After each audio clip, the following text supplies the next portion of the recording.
अंधता दिवस अवसर में आस्का सुगरटन जेसीआई तरफ एक विराट रक्तदान शिविर अनुष्ठित हो जाइछि। उक्त शिविर में मान्यवर विधायिका श्रीमती मंजुला स्वाई, आसिका पंचायत समिति अध्यक्ष हरेकृष्ण मल्लिक, सत्यनारायण स्वाई समेत बहु वरिष्ठ मान्यगण्य व्यक्ति जोग देइथिले।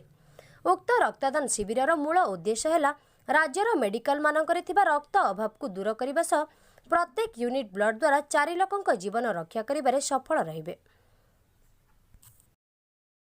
Chief guest Harekrishna Mallick sir रक्तदान करने को उत्सुक होई आगे बहुत बहुत धन्यवाद और मेंबर मानन को अनुरोध करछि गोटे करताली देई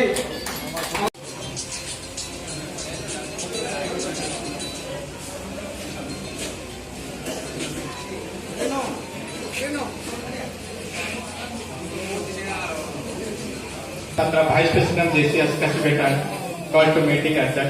Now for thank you Vice President sir to give me for